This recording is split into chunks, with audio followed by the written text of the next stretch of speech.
रूप पाहता लोचनी, रूप पाहता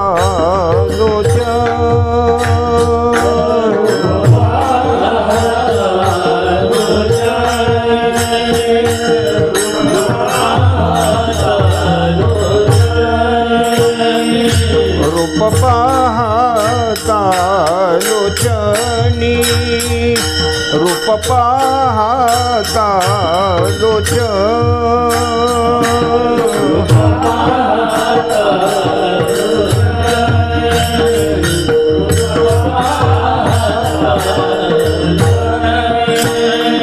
सुख झाले वो साजनी, सुख झाले वो साजनी,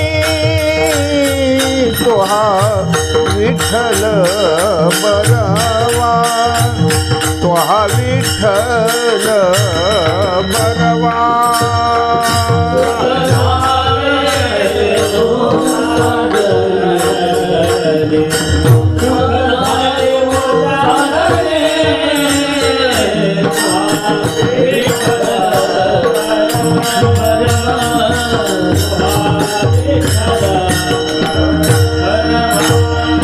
तोहा माधव बरवा, तोहा माधव बरवा, तोहा विठ्ठल बरवा, तोहा विठ्ठल बरवा.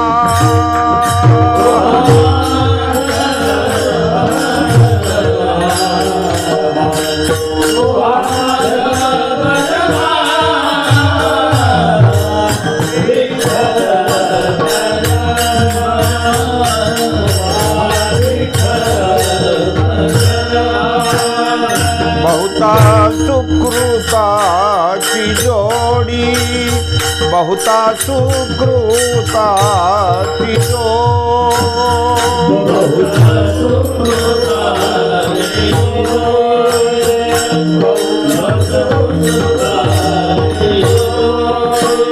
म्हणून विठ्ठली आवडी, म्हणून विठ्ठली आवडी, तोहा विठ्ठल बरवा, तोहा विठ्ठल बरवा.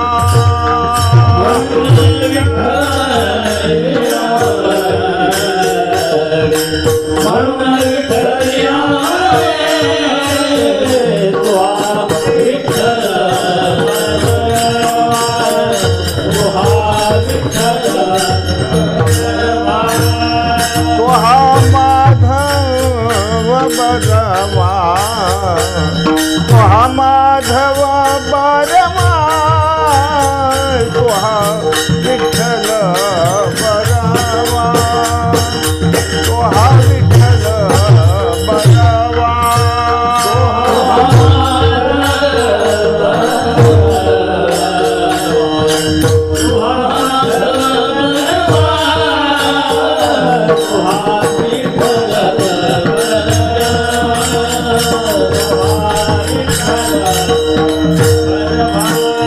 सर्व सुखाचे आग,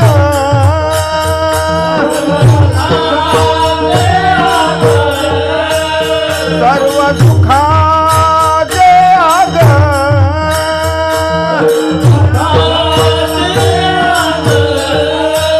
बाप रखुमा देवीवर, बाप रखुमा देवीवर, तोहा विठ्ठल बरवा, तोहा विठ्ठल बरवा.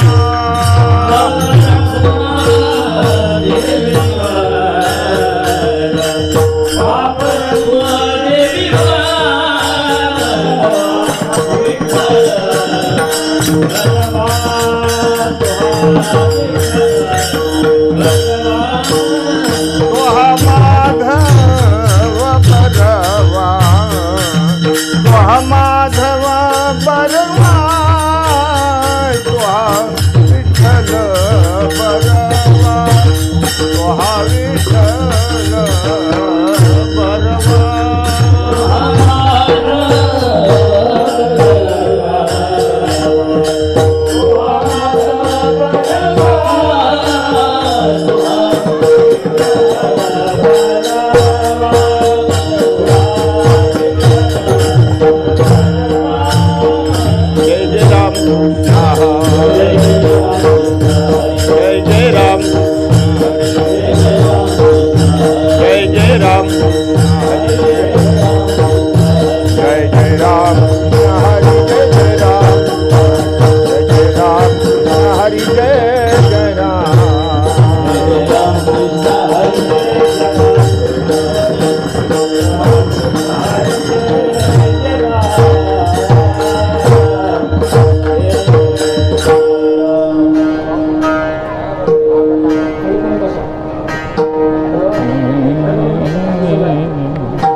अरे गिळले हो संसारे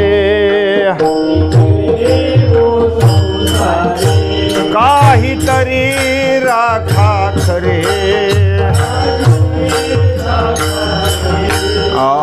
दिला करुणा करे मनुष्य देह सत्संग दिला करुणा करे मनुष्य देह सत्संग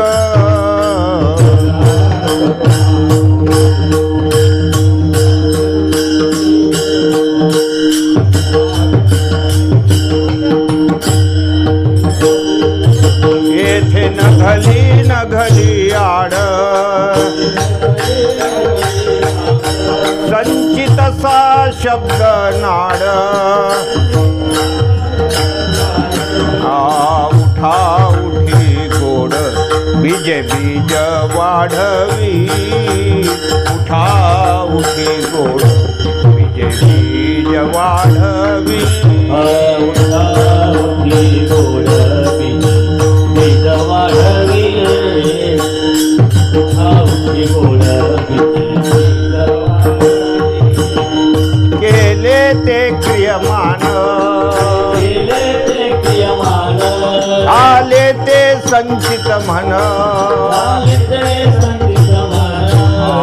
प्रारब्ध दान उर्वरित उरले ते प्रारब्ध दान उर्वरित उरले ते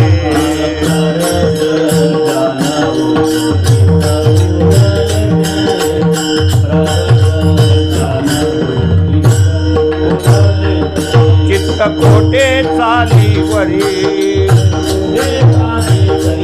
रोग भोगाचे अंतरी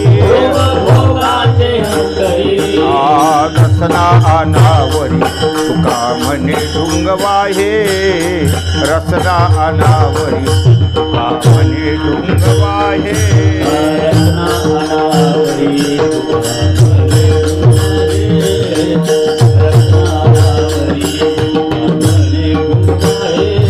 येथे नघली आड येथे नघली आड संचित सा शब्द नाड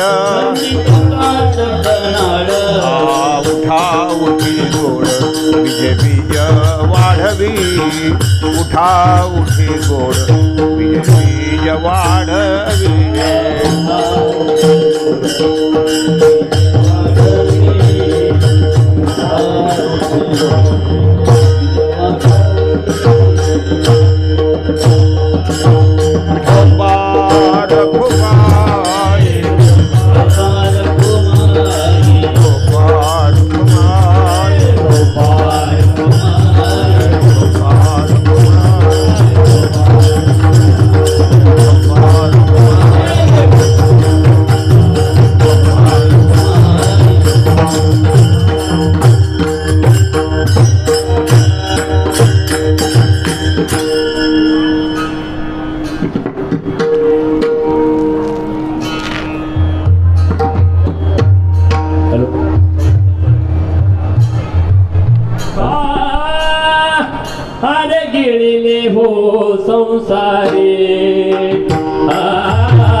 काहीतरी राखा खरे खरे काहीतरी राखा खरे कृपा करुणा करे दिला करुणा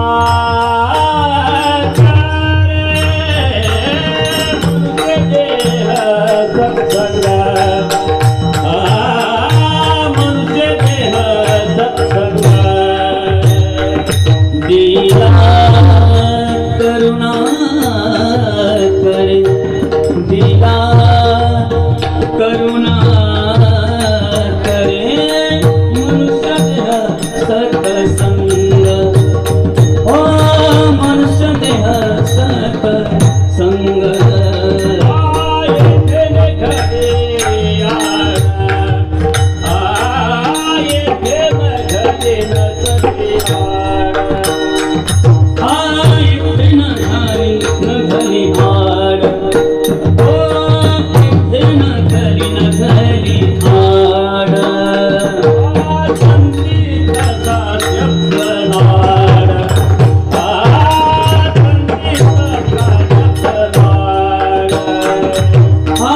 संचित सा शब्द नाड नाड संचित सा शब्द नाड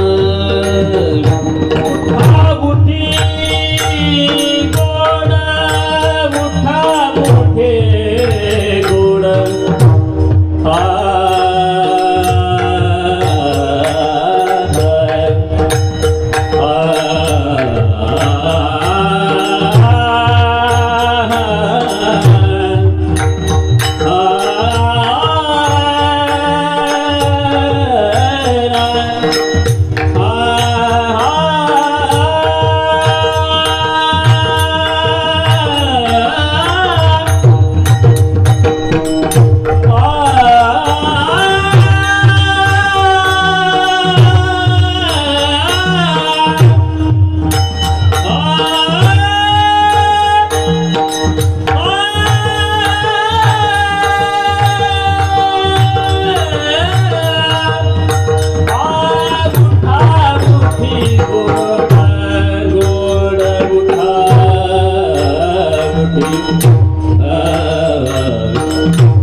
विजय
अरे गिरिले हो संसारे, अरे गिरिले हो संसारे, काहीतरी राखा खरे, दिला करुणा करे मनुष्य देह सत्संग,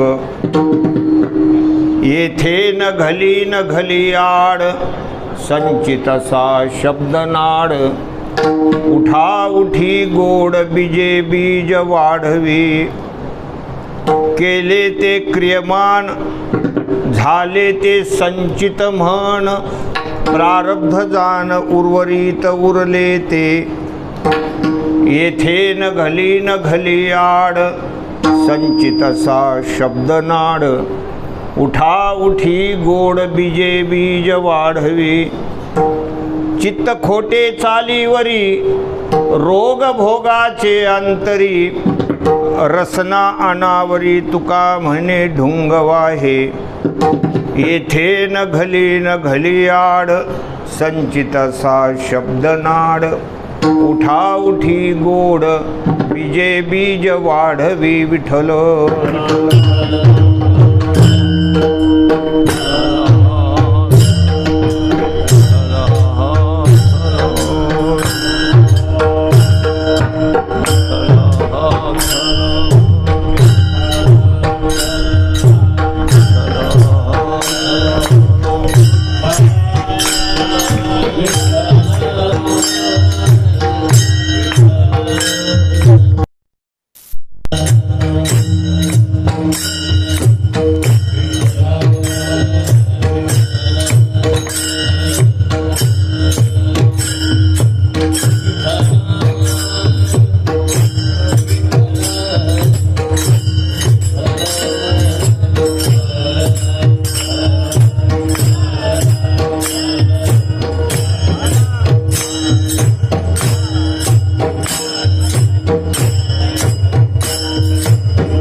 थोडी ही याच्यात येऊ लागली हवा, याला थोडं याचं जागा आलो, थोडी तिरपं मिरपं करतात.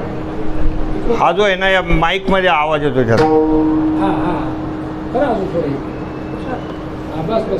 नमो विश्वरूपा विष्णुमाय बापा परमुपा पांडुरंगा.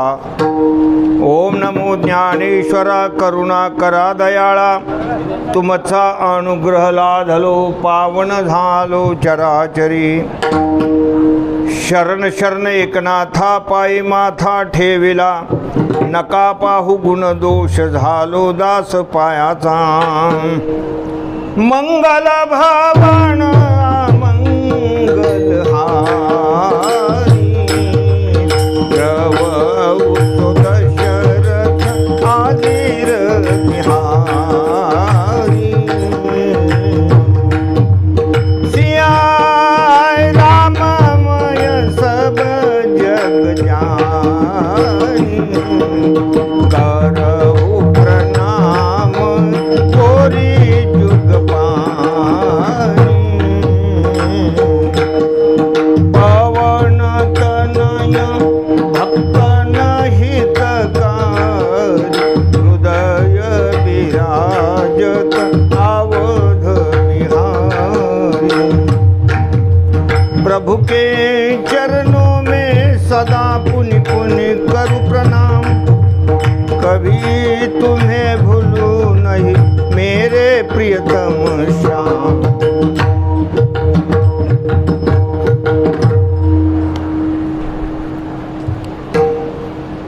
अरे गिळले हो संसारे काहीतरी राखा खरे.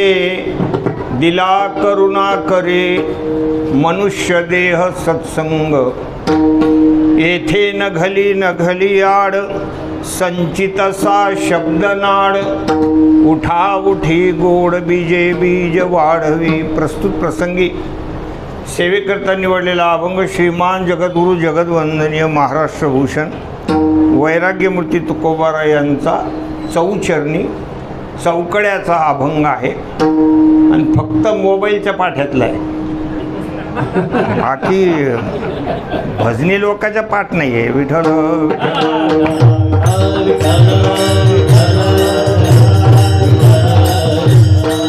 मी नेहमी सांगत असतो, सगळे लोक जर माझ्या ओळखीचे असले ना, अभंग अनोळखी घेत असतो.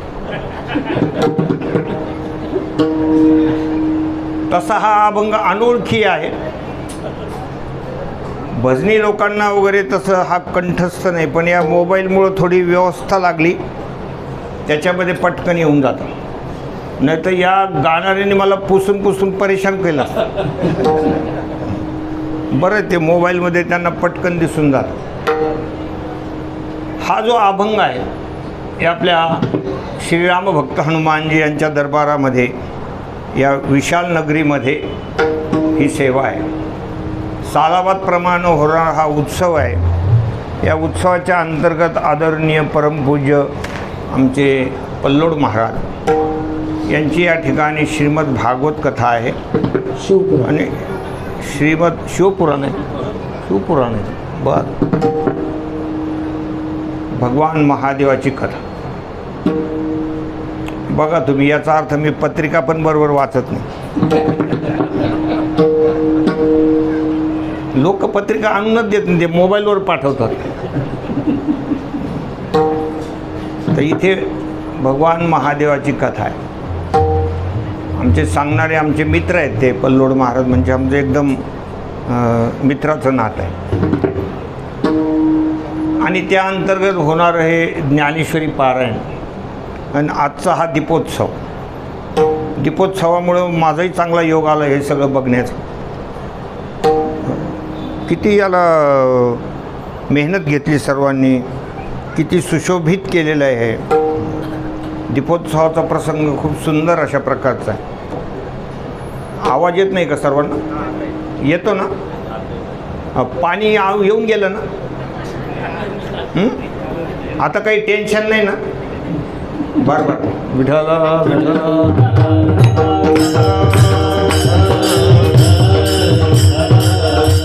कारण मला आल्याबरोबर कळालं पाणी आलं म्हणून. आजूबाजूच्या गल्लीमध्ये पाणी धावत असतं. आणि मग सगळेजण त्याच्यामध्ये गुंतलेले असतात. आणि मला तसे खूप काही प्रसंग येतात जीवनामध्ये. एकदा तर माझ्या कीर्तनातच पाणी आलं, कोणीच समोर नाही राहिले, सगळे उठून निघून गेले. आणि समोर नळ होता, त्याच्यावर सगळेजण पाणी भरत होते, कीर्तन ऐकत होते. फक्त वाजवणारे एक दोघं जण ते पण म्हणत होते, घरचे लोक पाणी भरते की नाही का नाही. अशी परिस्थिती होती. आणि ती परिस्थिती माझी भानुदास नगरमध्ये झाली होती. मी खोट्या गोष्टी करत नसतो, नारदाच्या गादीवर आहे ना. लोकांना काय वाटतं, हे काहीतरी विनोद करतात. भानुदास नगरमध्ये झालेली ही घटना आहे म्हणून सांगतो. विठ्ठल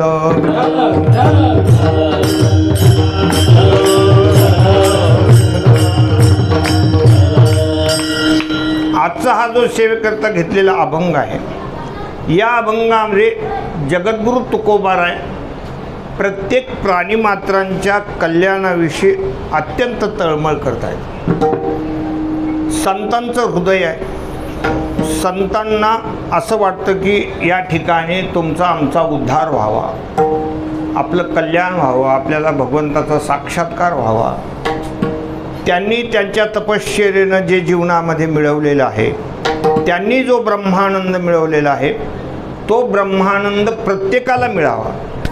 कारण संतांचं जे जीवन आहे ते स्वार्थी जीवन नसतं. आप तरे त्या की कोण बराई, आवरण को भलो नाम लिहिलाय.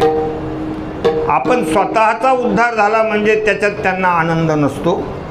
सर्वांचा घेऊ सकळा सहित संपूर्ण जनांचा याच्यावर प्राणिमात्रांचं कल्याण व्हावं अशी त्यांच्या अंतःकरणामध्ये तळमळ असते. निजपरिताप द्रवही नवनीता, पर दुःख द्रवही संत सुपुनीता. संतांचं हृदय असं असतं की लोण्यापेक्षाही मऊ. लोण्याला तरी पघळण्याकरता काही अग्नी द्यावा लागतो, लाकडं वगैरे इंधन वगैरे द्यावे लागतात. निज परिताप द्रवही नवनीता, पण परदुःख द्रवही संत सुपुनीता. दुसऱ्याला दुःखी पाहिलं की ज्यांचं हृदय द्रवत असतं, जे का रंजले गांजले त्याशी म्हणे जो आपुले. तोची साधू ओळखावा, देव तेथेची जाणावा. सर्वांचं कल्याण कसं होईल, सर्वांचा उद्धार कसा होईल, अशा प्रकारची तळमळ या अभंगामध्ये आहे. आणि संताशिवाय दुसऱ्याच्या अंतःकरणामध्ये तळमळ नसते. तेही भगवत साक्षात्कारी जे संत आहेत. कारण जगामध्ये संत नावाने बरेच लोक ओळखले जातात.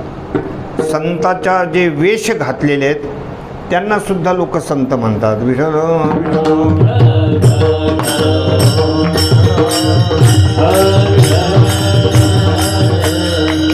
आणि संत न असंत हे काही आपल्याला कळत नाही. संत असंत की काही अशी करणी असं वर्णन आलेलं आहे. दोन्ही दिसती सारखीन वर्म जाणे तो पारखी.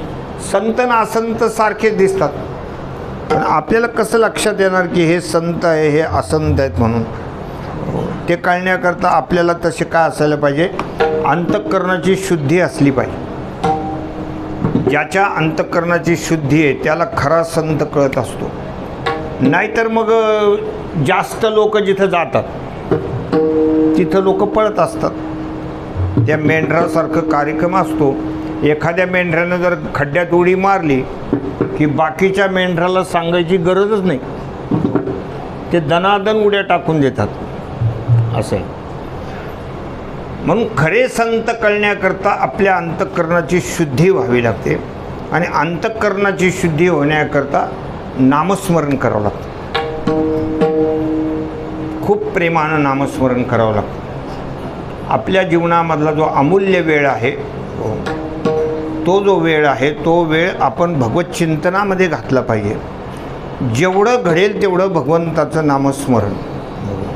अशा प्रकारचं जे नामस्मरण करत असतात, नामस्मरणानं अंतःकरणाची शुद्धी होते. नामा सरिसाचे हरी, रिघे हृदया माझारी.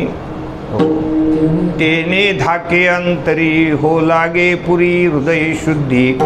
तेव्हा प्रपंच सांडोनी वासना, मग या संसारातल्या सगळ्या वासना, प्रपंचातलं जे मन आहे ते माणसाचं कमी होतं आणि माणसाला कळत असतं की आता खरे संत कोण आहे. बरेचसे संत तर तुम्हाला संसार वाढवायला लावतात, जे तुम्हाला संसार वाढवण्याकरता प्रवृत्त करतात त्यांना तुम्ही संत कसं म्हणणार. पण ज्यांना याची परीक्षा नाही ते त्यांना संत म्हणत असतात आणि ते तुम्हाला तुमचं संसारातल्या गोष्टी मिळवण्याकरता सांगत असतात. तुम्ही असं करा, हे करा, ते करा, म्हणजे तुमचा संसार वाढेल. असं तोडगं तुम्हाला करावं लागेल, म्हणजे तुम्हाला 15 दिवसात लगेच आलीच संपत्ती. अशा प्रकार तुम्ही हे आम्ही सांगितलं हे तोडगं करा, म्हणजे तुमच्या पोराचं लग्न झालंच. महिन्यात नाही सोयरीक आली तुम्हाला बोल. आणि मग तिकडे माणसाची धाव असते की संसारातल्या गोष्टी माणसाला अनादिकालापासून आपण संसार करत आलेलो आहे, म्हणून या संसारातल्या गोष्टी जास्त माणसाला आवडतात. आणि त्यांना वाटतं की बाबा हे जे आपल्याला इतर संत लोक सांगतात ते काही बरोबर नाही. यांनी आपल्याला बरोबर मार्ग दाखवलेला आहे की आपल्या संसारातले कामं झाले पाहिजे, अशा प्रकारचे ते मार्ग दाखवत असतात आणि तिकडे लोक पाळतात. आणि जो खरा महात्मा आहे तो तुम्हाला भगवंताकडे नेण्याचा मार्ग दाखवतो की प्रपंचातली अशी कोणती गोष्ट आहे की जी तुम्हाला परमात्म्याचं दर्शन घडवून देईल. तुम्ही एखादं तोडगं केलं आणि तुम्हाला कोटी रुपये मिळाले, तर ते कोटी रुपये काही तुम्हाला देवाच्या दर्शनाला काम येणार आहेत का? की 1 कोटी रुपयानं काही तुम्ही भगवंताचं दर्शन करू शकताल का सांगत. ती गोष्ट जी आहे तुम्हाला मिळालेल्या ज्या गोष्टी त्या संसारातल्या तुम्हाला फक्त या संसाराचा पसारा वाढवायला काम येतील. 1 बंगला आहे तर 2 बंगले होतील, 1 गाडी तर 2 गाड्या होतील, पण त्याच्यापासून काही परमात्मा भेटणार आहे का? उलट जास्त उपाध्या वाढल्या तर माणसाचं इकडचं मन कमी होतं, त्याला कीर्तनाला यावं वाटत नाही.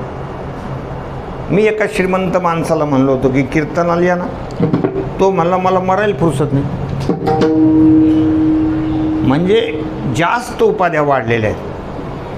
संसारामध्ये रममान करणारे, संसारातल्या गोष्टी वाढवणारे जे मार्ग आहेत त्या मार्गाकडे जे तुम्हाला धाव घ्यायला लावतात त्यांना तुम्ही संत कसं काय म्हणणार सांगा तुम्ही. जया राज्य द्रव्य करणे उपार्जना, जया राज्य द्रव्य करणे उपार्जना, वशदम माना इच्छे झाले.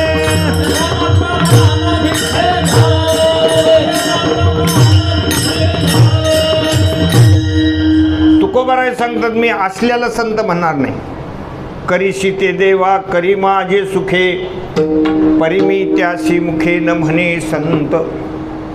जया राज्य द्रव्य करणे उपार्जना, ज्यांना सत्ता हा मिळवावी वाटते, ज्यांना पैसा मिळवावा वाटतो, ज्यांना संग्रह करावा वाटतो, अशा प्रकारचे जे लोक आहेत, कोणाला मटक्याचे नंबर सांगणारे, कोणाला अनेक प्रकारचे गोष्टीमध्ये रममान करणारे, हे संत नाहीत. दया राज्यद्रव्य करणे उपार्जना, वश दंभ माना इच्छे झाले, जे दांभिक लोक आहेत, ज्यांच्या अनेक अंतःकरणामध्ये इच्छा आहेत, हे संत नाहीत. संत कोणाला म्हणावं हे माणसाला कळालं पाहिजे. ज्यांच्या जीवनामधले टाणे टोणे सगळे संपून गेलेले आहेत. नेनती काही टाना टोना,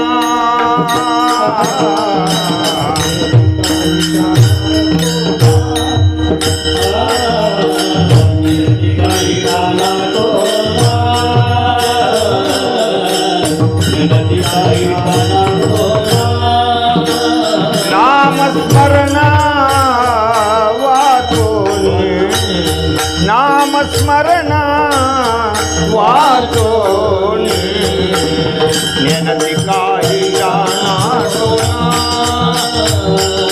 नेनती काही टाना टोना, नामस्मरणा वाचोनी, नामस्मरणा वाचोनी, नेनती काही टाना टोना.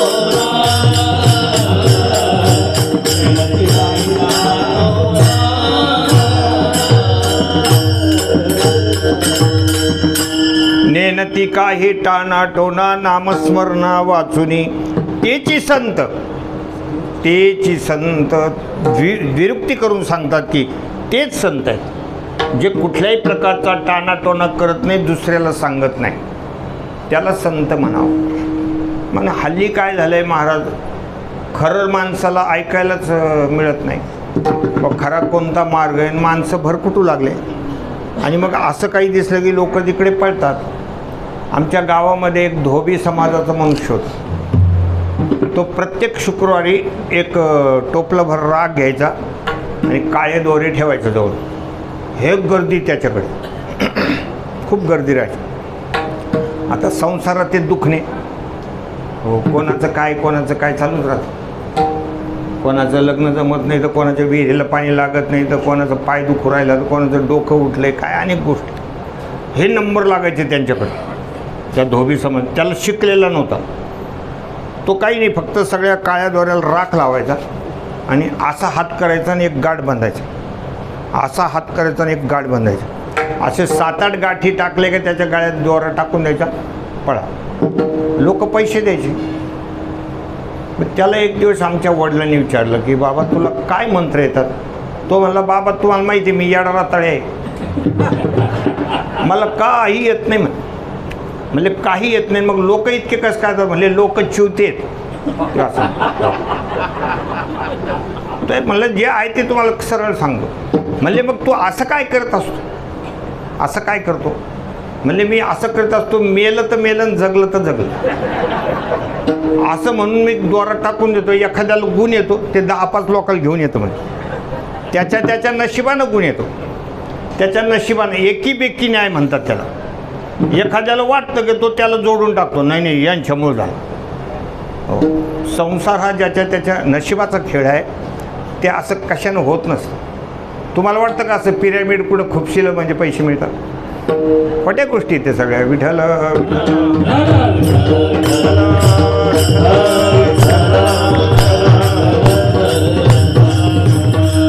म्हणून तुम्ही बघा, संत ज्ञानोबारा असतील, संत तुकोबारा असतील, संत नामदेव महाराज असतील, तुम्हाला यांच्या वाङ्मयामध्ये कुठंच अशी गोष्ट दिसणार नाही की ज्यांनी लोकाला त्या ठिकाणी फसवलेलं आहे आणि दुसऱ्या चुकीच्या मार्गाला समाजाला नेलं, असं कधीच दिसणार नाही. ते एखादं तुम्ही अभंग, एखादा ओवी अशी मला काढून दाखवा, मी कीर्तन करणं सोडून देईन.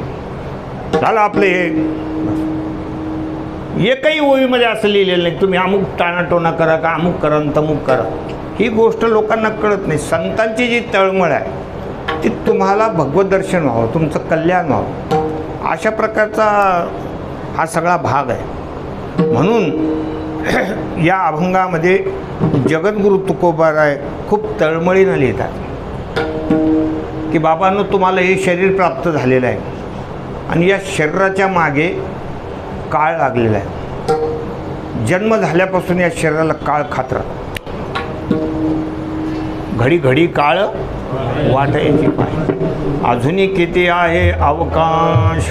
हो, म्हणून तुम्हाला जर तुमच्या जीवनामध्ये भगवंतानं कृपा करून तुम्हाला हे जर शरीर दिलं असेल आणि भगवंताच्या कृपेनं जर तुम्हाला संत संग प्राप्त झाला असेल, हो, तर तुम्ही जागं व्हायला पाहिजे.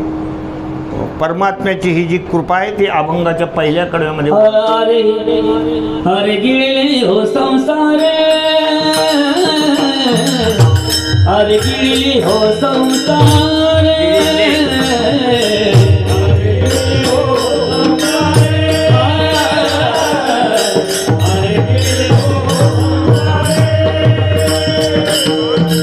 काहीतरी राखा खरे, काहीतरी राखा खरे,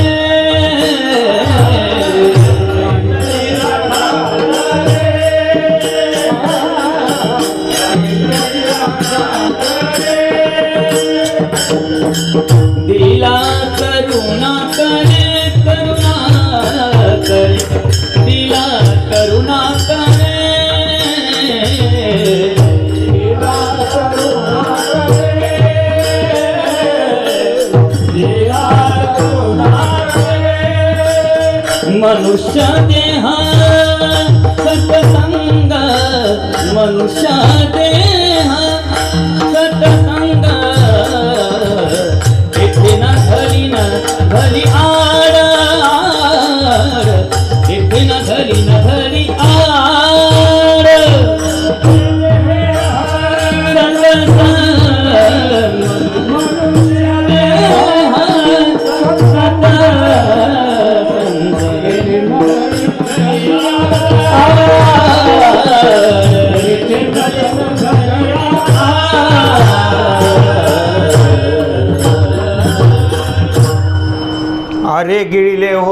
संसारे काहीतरी राखा खरे दिला करुणा करे मनुष्य देह सत्संग.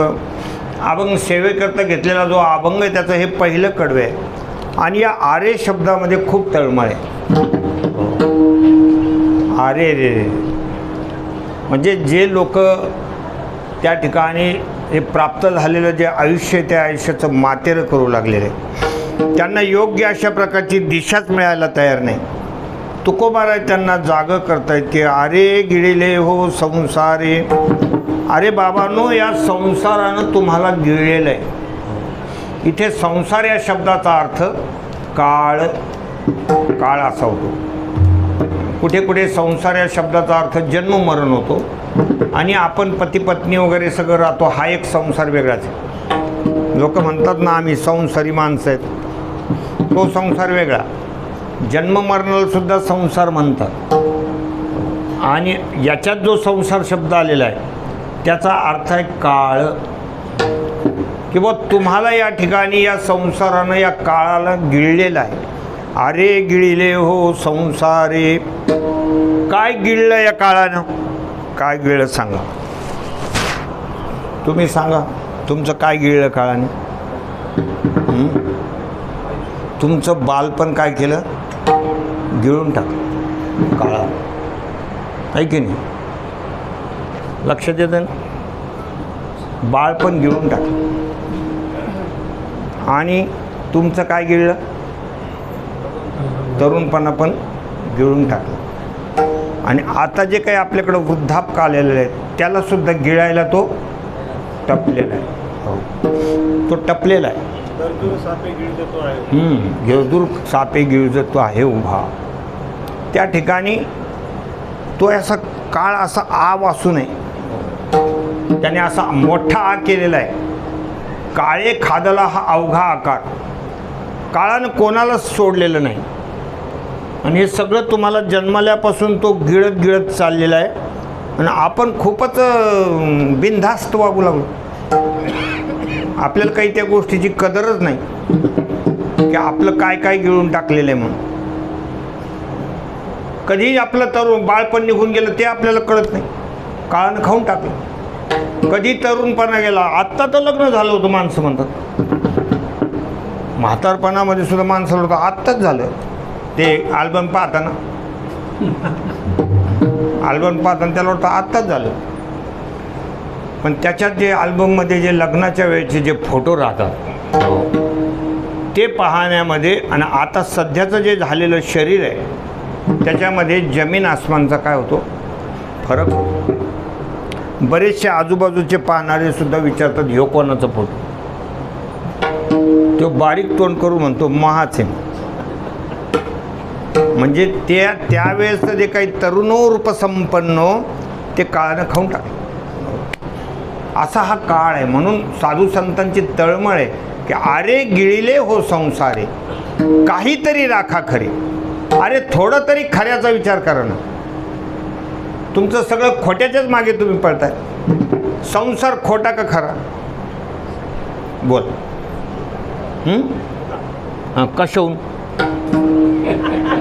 कशाहून खोटा? लटिका व्यवहार सर्व हा संसार. लटिका व्यवहार सर्व हा संसार. वाया येणार हरी.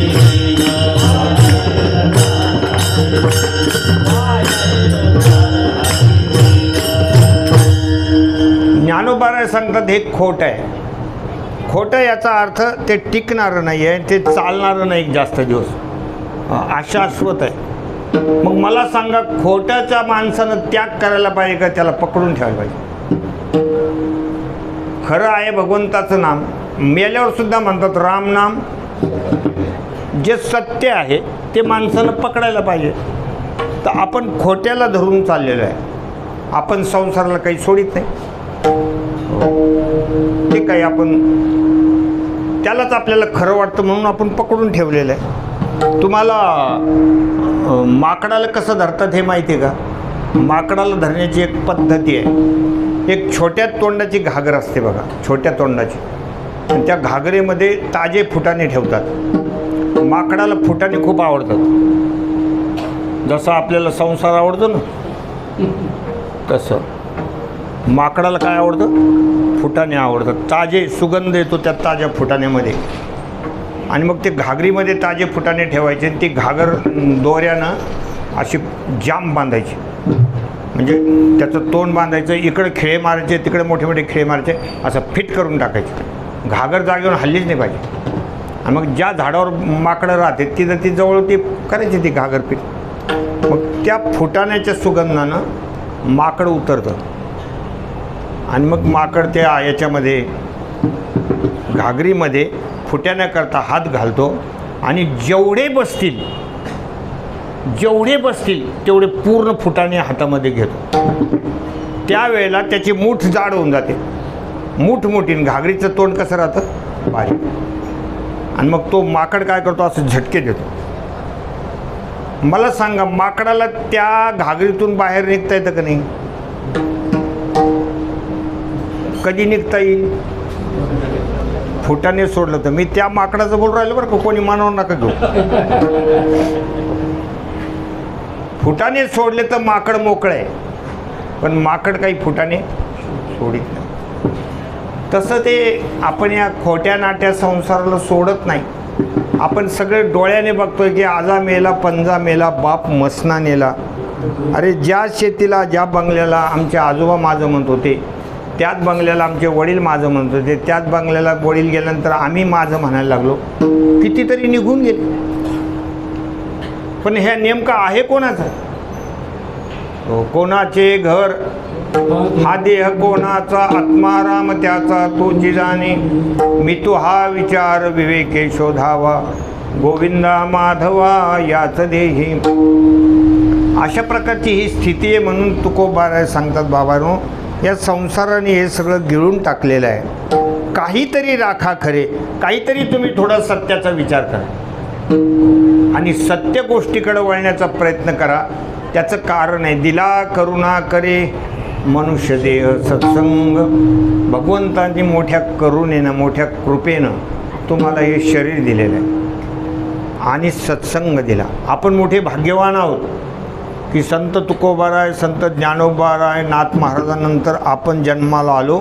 म्हणून आपण भाग्यवान हो. आपल्याला खरे संत माहिती आहेत. आपण असं कुठेही पळतो ती गोष्ट द्या सोडून. पण नाथ महाराजांना, तुकोबारायांना, ज्ञानोबारायांना ज्यांना जाणलं त्याला कळत असतंच खरे संत कोणते. हो, ते कधीच चुकून दुसरीकडे जाणार नाही. तर अशा प्रकारचे जे आहेत हे आपण मोठे भाग्यवान आहोत की भगवंतानं आपल्याला करुणा करून मनुष्य शरीर दिलं आणि सत्संग दिलं. ह्या दोन गोष्टी फार दुर्लभ आहेत नाथा. दुर्लभो मानुषो देहो देहिनां क्षणभंगुर तत्रापि दुर्लभं मन्ये वैकुंठ प्रिय दर्शन. वा वा वा, बहुत बढ़िया, बहुत बढ़िया. दुर्लभो मानुषो देहो देहिनां क्षणभंगुरः तत्रापि दुर्लभं मन्ये वैकुंठ प्रिय दर्शनम. हे मनुष्य शरीर फार दुर्लभ आहे. दुर्लभो मानुषो देहो आणि वैकुंठ प्रिय दर्शनम म्हणजे भगवतप्रिय असलेले संत, महात्मा पुरुष हे आपल्या जीवनामध्ये भेटणं ही फार दुर्लभ गोष्ट आहे. या दोन गोष्टी आपल्याला मिळालेल्या. कधी कसं असतं, मनुष्य शरीर मिळतं पण संतांची संगती भेटत नाही. असं होतं, संतांची संगती भेटत नाही. कधी संत आपल्याजवळ असतात पण मनुष्याचं शरीर भेटत नाही, अशी स्थिती होती. आता ज्ञानोबाराच्या पालखीमध्ये घोडे आहेत बघा, घोडे आहेत. ते सुद्धा माऊलीचं दर्शन करतात. पण त्यांना संतांचा संग आहे, पण संतांच्या विषयी भावना कुठं प्रकट करतात? त्यांना मनुष्य शरीर कुठे बोलायला. कधी असं होतं ना. आता हे गजानन महाराजांच्या पालखीमध्ये हत्ती आहेत. हत्तीला संतांचा संग आहे, पण हत्तीला कुठं त्यांच्याविषयी भावना प्रकट करता येतात? कधी संतांचा संग मिळतो तर मनुष्य शरीर नाही आहे. कधी मनुष्य शरीर आहे तर संतांचा संग भेटत नाही. कित्येक लोकांचं हे आयुष्य असं निघून जातं. बऱ्याच लोकांना काही कळत नाही कशाला संत म्हणतात आणि काही नाही. बस खाणं पिणं झोपणं, नाना प्रकारचे भोग भोगणं, मरून जाणं, हो. खाया पिया सुख से सोया. अवघात कामा न देह अल्लाने तुझ दिया. अवघात कामा न देह अल्लाने तुझ दिया. खाया पिया सुख से सोया ना जमाना खोया. खाया पिया सुख से सोया ना जमाना खोया. अवघात कामा न देह अल्लाने तुझ दिया. अवघात कामा न देह अल्लाने तुझ दिया. खाया पिया सुख से सोया ना जमाना खोया. खाया पिया सुख से सोया ना जमाना खोया. आऊट हात म्हणजे 3.5 हाताचं हे शरीर आपल्याला भगवंतानं कृपा करून दिलेलं आहे. कबहुक करी करुणा नरदेही. कारण हे शरीर मिळवणं हे आपल्या हातातलं नाही आहे, आपल्या प्रयत्नात नाही. आयशे पुढती मिळता आता नाही सत्ता स्वतंत्र. म्हणून फावले ते घ्यावे नाम गावे आवडी. हे मिळालं भगवंताने मोठ्या कृपा करून दिलेलं आहे. कारण हे शरीर मिळवण्याकरता पाप पुण्य समसमान व्हावं लागतं. त्याला ही कर्मभूमी मिळते आणि ते काही शक्य गोष्ट आहे का सांगा. म्हणजे फार एक ज्याला म्हणतो ना आपण की लकी ड्रॉ. लकी ड्रॉ काहीतरी भगवंताच्या करुणेनं आपल्याला हे शरीर मिळालेलं आहे. म्हणून दिला करुणा करे मनुष्य देह. मग माणूस असो, स्त्री असो, बाळ असो, कोणी असो, या सगळ्यांना उद्धार करून घेण्याचे काय आहे, त्यांना भगवंतानं शक्ती दिलेली. लहान लेकराचं सुद्धा उद्धार होतो, त्यालाही भगवत दर्शन घडतं. भक्त ध्रुव प्रल्हाद हे जे आहेत हे काही फार वयस्कर नव्हते. ध्रुव प्रल्हाद सुदामाने ओढी असं जे वर्णन आहे, सगळ्यांना भगवंताचं दर्शन घडू शकतं. भगवंतानं करुणा करून आम्हाला हे शरीर दिलेलं आहे. करुणा दिला. या ठिकाणी मनुष्य देह सत्संग, मनुष्य देह दिला आणि संतांची संगती दिली. आणि ते संत आपल्याला खरे आपल्याजवळ आपल्याला मिळाले. म्हणून प्रत्यक्ष ज्ञानोबाराय आपल्याला भेटले तरी ज्ञानेश्वरीच्या रूपानं ज्ञानोबाराय आहे, शांतीब्रह्मनाथ महाराज भागवताच्या रूपानं आहे, भावार्थ रामायणाच्या रूपानं आहे, गाथ्याच्या रूपानं आहे, जगद्गुरू तुकोबारायच्या गाथा आहे त्या रूपानं ते आपल्या जवळच आहेत. आपण घरी ठेवायचं ना ते सगळं मोठं धन आहे. आपल्या या धनाला काही किंमत नाही महाराज. आपण जे मिळवायच्या मागे लागलेलं ना त्याला काही किंमत नाही. कहेत कबीरा सुन मेरे गुनिया आणि आप मरे पीछे डूब गई दुनिया. ते धन तुम्हाला कधीच तुमचा उद्धार करू शकत नाही. पण हे धन फार महत्त्वाचं आहे. आपल्या घरामध्ये गाथा पाहिजे, ज्ञानेश्वरी पाहिजे, भागवत पाहिजे आणि त्याचं वाचन झालं पाहिजे. म्हणजे मनुष्य शरीराची किंमत कळेल. आणि जर किंमत नाही कळाली तर माणसं दुरुपयोग करतात. एका धनगराला ₹1,00,000 किमतीचा हिरा सापडला आणि त्यानं चमकी दगडे म्हणून त्याने मेंढराच्या गळ्यात बांधला. ती चमकी दगडे टाकला मेंढराच्या गळ्यामध्ये. आणि त्याला नंतर सराफानं जाणलं. सराफानं सांगितलं, बाबा हे मेंढराच्या गळ्यात बांधायची वस्तू नाही, हो हे ₹1,00,000 किमतीची वस्तू आहे. तो म्हणला मला माहीतच नव्हतं, आता विकतो म्हणले त्याला आणि त्याचे ₹1,00,000 आणतो. मग त्या सराफानं त्याला जसं जाणून दिलं की हा ₹1,00,000 किमतीचा हिरा आहे, तसं आपण सुद्धा मेंढराच्या गळ्यात हे बांधलेलं आहे. म्हणजे विषयाच्या भोगामध्ये खा प्या मजा करा बस.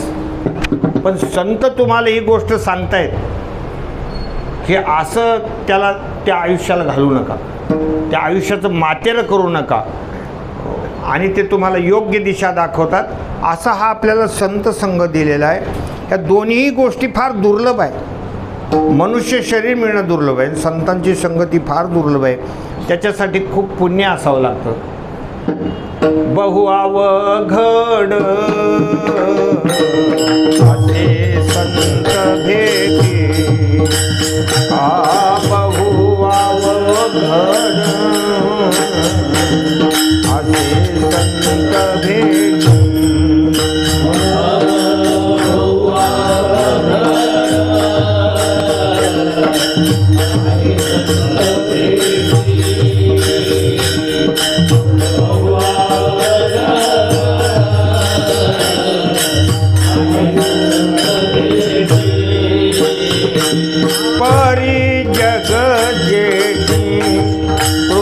केली परी जग जेठी, कृपा केली ऐसे वर ममत,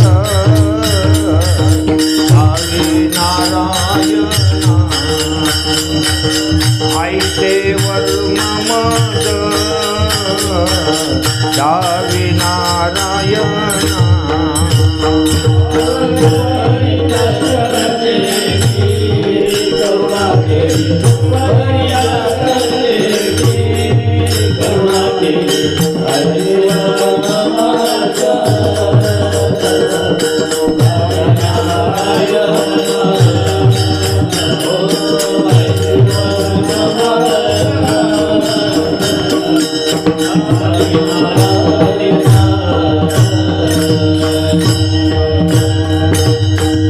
बहु अवघड असे संत भेटी, परी जग जेठी करुणा केली. भगवंतानी कृपा केली तर ही गोष्ट घडते, एरवी होत नाही महाराज.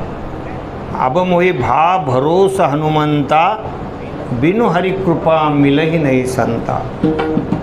हरीची कृपा झाल्याशिवाय संतांची भेट होत नाही. म्हणून संत भेटी ही अत्यंत दुर्लभ गोष्ट आहे. आपण कुणालाही संत मानतो ती गोष्ट द्या सोडून, पण जो तुम्हाला योग्य मार्ग दाखवणार आहे अशा प्रकारचे संत भेटणं ही फार दुर्लभ गोष्ट आहे. त्याला खूप पुण्याही लागते. पुण्य पुंज बिनु मिलहीन संता, सतसंगती संस्कृती कर अंता. खूप पुण्यही असली म्हणजे अशा प्रकारचे महात्मा पुरुष भेटतात, आणि ते भेटले म्हणजे मग आपल्याला योग्य मार्ग सापडतो आणि ते त्यांच्यासारखं बनवून टाकतात. तर शांतीब्रह्म नाथ महाराजजवळ राहणारा जो गावबा आहे तो फार अडाणी होता, पण नाथांच्या चरणाजवळ तो आला. आणि तो नाथांच्या घरी राहिला, ते पण कशा करता राहिला माहिती आहे का? तिथं पुरणपोळे व्हायचे रोज, आणि त्याला भलती हौस कशाची? पुरणपोळ्या खायची. त्याला भयंकर आवड होती. चांगलं जेवण समोर आलं की माणसाचा चेहरा जसा उकलतो ऐकेन, त्याप्रमाणे त्याला पुरणपोळ्या खूप आवडायच्या, आणि तो तिथे राहिला होता. पण नाथांची त्याच्यावर कृपा झाली आणि भावार्थ रामायण, अर्ध भावार्थ रामायण त्यानं लिहिलं. म्हणजे संतांचं, योग्य संतांच्या जवळ जे जातात, मग ते सामान्य असले तरी त्यांचा अधिकार वाढून जातो. पण असे संत भेटले पाहिजे. म्हणून तुकोबाराय तुम्हाला खूप तळमळीनं सांगतायत की दिला करुणा करे मनुष्य देह सत्संग. तुम्हाला भगवंतानं करुणा करून मनुष्य देह दिलेला आहे आणि संतांची संगती दिली. ह्या दोन्ही गोष्टी ज्या दुर्लभ आहेत त्या तुम्हाला मिळून दिले. किती भगवंताचे आपल्यावर उपकार आहेत. भगवान फार दयाघन आहे महाराज, फार दयाघन आहे. एवढं सगळं हे भगवंताने आपल्याला दिलेलं आहे. पुन्हा शरीर चांगलं दिलं, दिली इंद्रिये हातपाय कान डोळे मुख बोलाया वचन, सगळ्या गोष्टी आपल्याला दिलेल्या आहेत. डोळ्यानं भगवंताला बघता येतं, हातानं टाळी वाजवता येते, कानानं ऐकू येतं, तोंडानं व्यवस्थित बोलता येतं. या सगळ्या गोष्टी भगवंतानं दिलेल्या आहेत. नाहीतर काही काही गोष्टी नाही दिल्या तर आपल्या काय हातात आहे. काही काहीला जन्मताच ऐकू येत नाही, काही काहीला जन्मताच दिसत नाही, अनेक गोष्टी असतात. पण जर हे सगळं भगवंतानं दिलेलं आहे तर परमात्म्याचे किती उपकार आहे, किती भगवंताचे उपकार आहे सांगा तुम्ही. असा हा परमात्मा अत्यंत करुणाघन आहे. मोठ्या करुणेनं आपल्याला हे सगळं भगवंतानं दिलेलं आहे. मग त्याचा आपण सदुपयोग करायला नाही पाहिजे सांगा बरं. एवढं जे भगवंतानं दिलेलं आहे त्याचा जर आपण दुरुपयोग लावलेला आहे, आपल्याला खऱ्या मार्ग कळायला तयार नाही, आपण कधी ज्ञानेश्वरीचं चिंतन करत नाही, काही भगवंताचं नामस्मरण करत नाही, आणि इकडून तिकडून करायला लागले तर त्याचा माणसानं व्यवसाय बनवला आहे. नामस्मरण करणारे, कीर्तन करणारे, भागवत करणारे ते व्यावसायिक झाले. म्हणजे त्यांनी तो सुद्धा कार्यक्रम संसाराकडे नेऊन घातला. साधू संत तुम्हाला संसारातून बाजूला व्हा असं म्हणतायत, आणि हे सांगणारे त्याच्यात घुसले. आता करावं तर काय करावं, काय करावं सांगा. की सगळ्या माणसाने हा संसारात म्हणून उभा करून टाकला. मी एका जणाला विचारलं होतं, तुझा मुलगा काय करतो? म्हणले मी आळंदीला पाठवला. म्हणलं काय पुढं काय करायचं त्याला? काही नाही म्हणलं, त्याला कमीत कमी 11,000 रुपयाचा महाराज बनवायचं. ही आईवडिलांची भावना आहे की त्या माझ्या लेकराला 11,000 रुपयाचा महाराज बनवायचा आहे. 11,000 रुपयाचा म्हणजे कोणी त्याला पाकिट दिलं पाहिजे. 11,000 रुपयाचं कीर्तन केलं की झालं. म्हणजे एकूण मला हे सांगा की त्याला भगवंताच्याकडे तुम्ही पाठवतायत की संसाराकडे पाठवलं? तुमचं काय म्हणणं आहे? त्याला संसाराला लावलेलं आहे. तुमची जी भावना आहे तो पैशाकडे वळला, पैसे मिळू लागले, त्याच्यानं तो गाड्या घ्यायला लागला, भोग वाढवायला लागला, बंगले बांधवायला लागला, सोनं नाणं आहे. बरेच महाराज लोकांच्या हातात कडे आहेत. आता कोणाला हाणायचे आहेत का काय काय कडे बिडे मस्त असं वाटतं की हे महाराज एका दादा आहे. अशा प्रकारची स्थिती झाली. बोलायचं सुद्धा लाग राहिला नाही, कारण तेवढे पैसे झालेले जवळ. उद्या काय ते आपल्याला हाणले तर काय करतात? तुम्हाला काय घेणं आहे, आम्ही आमचं करू राहील. तर हा जो भाग आहे हा आपल्याला कळतच नाही माणसाला. की मग मला सांगा, जर ह्या साधू संतांनी एवढं तळमळीने ह्या सगळ्या गोष्टी सांगितलेल्या आहे, भगवंतानं मोठ्या कृपा करून आपल्याला चांगल्या संतांचा संघ दिलेला आहे, मग त्यांचं जे लिहिलेलं आहे ते आपण फक्त वागायचं.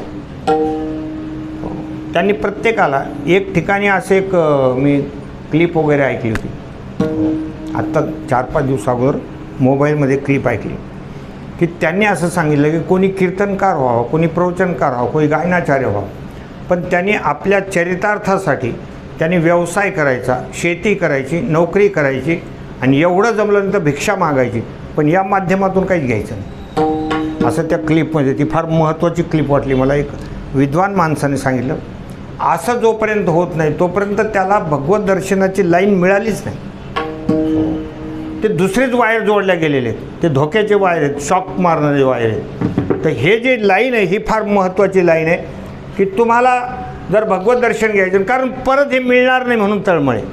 ते सांगणारं मनुष्य काही असं रागात बोलत नव्हता कोणाला, त्याच्या डोळ्यातून पाणी येत होतं. तो म्हणतात तुम्हाला हे पुन्हा शरीर मिळणार नाही, आणि तुम्ही इथे आल्यानंतर जर तुम्ही असा संसाराचाच मार्ग धरला तर शेवटी होणार काय? तुम्ही करोडो रुपये मिळवले, पण ज्यावेळेला तुमचं शरीर थकून जाईल त्यावेळेला त्याच्यातला काहीच उपयोग होत नाही. त्यावेळेला अशी स्थिती होते की तुमचे पैसेच तुम्हाला मोजता येत नाही. बोला, हे शरीर जाणार आहे की नाही काळाच्या याच्यामध्ये? आज एखादा महाराज समजा कीर्तनाचे 50,000 घेत असेल, लाख रुपये घेत असेल, झाले त्याच्याकडे 10-20 कोटी रुपये झाले. 10-20 वर्ष जे काही त्याच्यात ताकद आहे तोपर्यंत केलं, नंतर दमून गेला. नंतर त्याच्या हेही डोक्यात राहिलं की कुठं काय म्हणून. हो, मग ते दुसरे लोक बरोबरचे म्हणतात महाराज हे प्लॉट तुम्हीच घेतलेलं. बरं, माझ्या ध्यानातच नाही. नाही आता काय खरं आहे तुमचं महाराज, तुमचं आलं आवरत आता.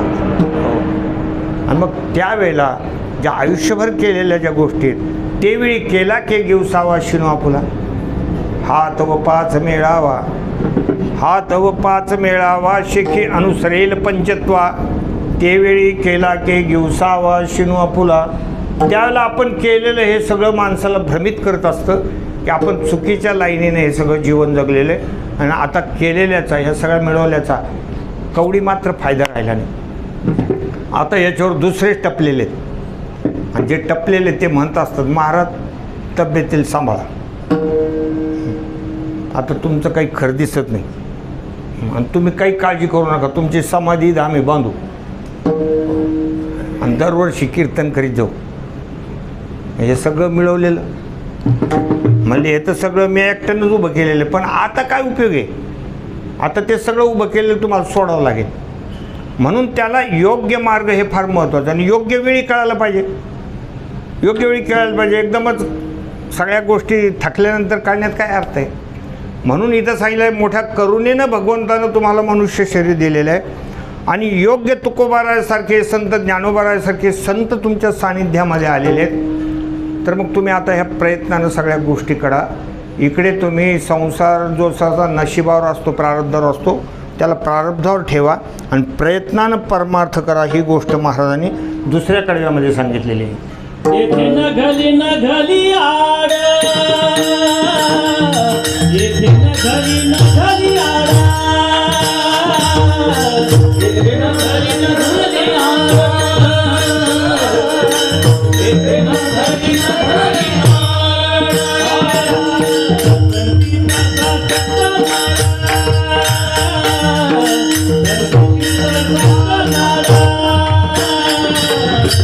संचिताचा चकणारा संचिताचा चकणारा उठा उठी गोरा उठा उठी गोरा उठा उठी गोरा बिजा वाढावी बिजा वाढावी येथे नघली आला येथे नघली आला हा बिजा वाढावी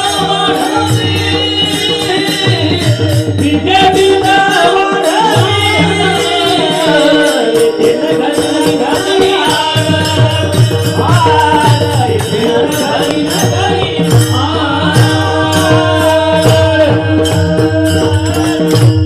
येथे नघली येथे नघली आड संचितसा शब्दनाड उठा उठी गोड बीजे बीज वाढवे. ही जी तुम्हाला पहिल्या कड्यामध्ये जी गोष्ट सांगितलेली की अरे गिळले ओ संसारे काहीतरी राखा खरे खऱ्या परमार्थाकडं तुम्ही लागा, या खोट्या नाट्या गोष्टीकडं बघू नका आणि जे खोट्या नाट्या मार्गाला चाललेले आहेत त्यांचं अनुकरण करू नका. कोणी कुठेही जाओ, जो करील तो भरील, पण योग्य मार्ग जो आहे त्या मार्गाला पकडा. कारण करुणाकर भगवंतानं तुम्हाला मनुष्य शरीर दिले आणि सत्संग दिला. आता येथे नघली आड, आता तुम्हाला प्रयत्नाचं सांगतायत की संचित असा शब्दनाड. आता प्रयत्नानं परमार्थ करायचा आणि संचितावरती गोष्ट टाकायची नाही की आमच्या नशिबात असलं तर होईन, चला ना पंढरीला, कुठं आमच्या नशिबात हे, बाबा देवानं बोलिलं तर जाऊ. मग त्यांना देव बोलितो त्याला देवाज्ञा म्हणतात. विठ्ठल विठ्ठल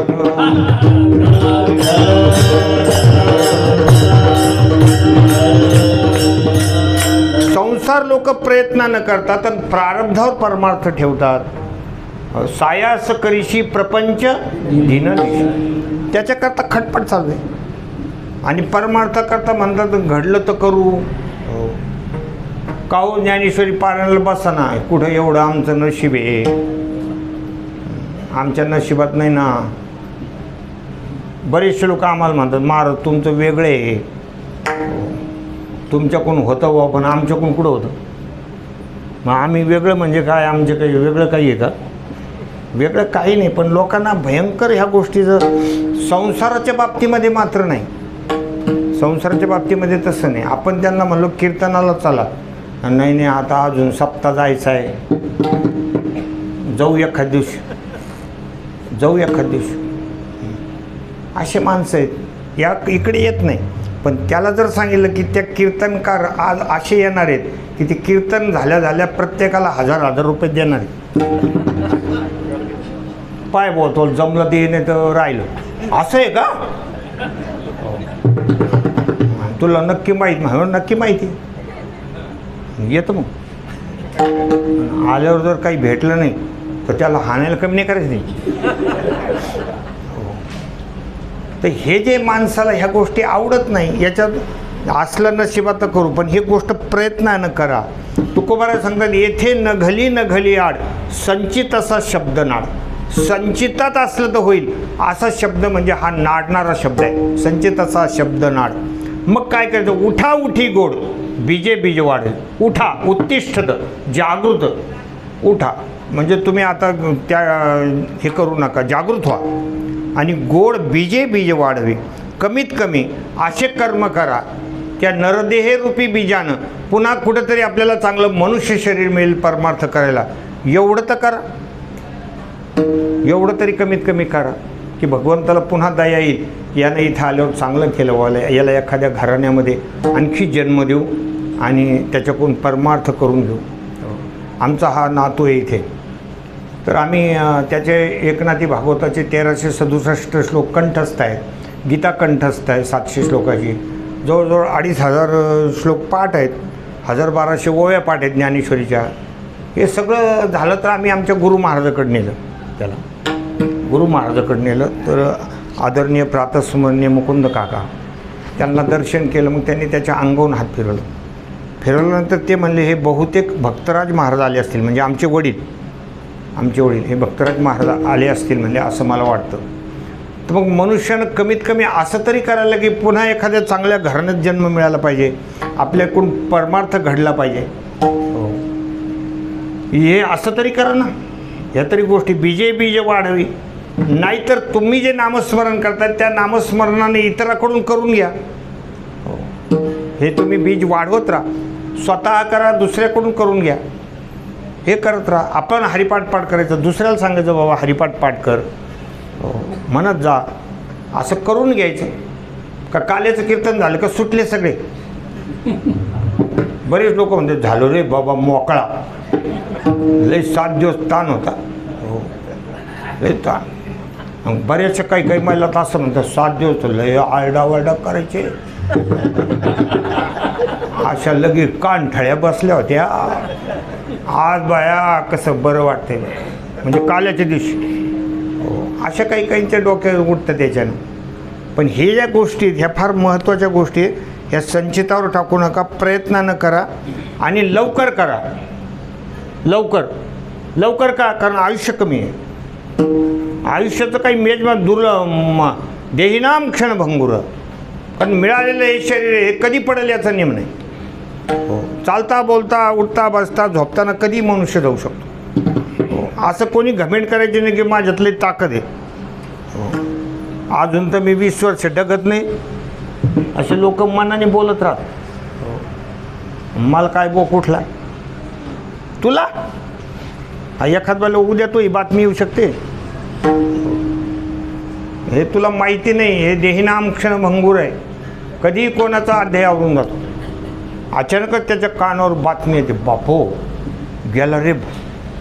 तो म्हणतो कसं काय गेला? कालच आम्ही टपरीवर दोघांनी गुटखा खाल्ला.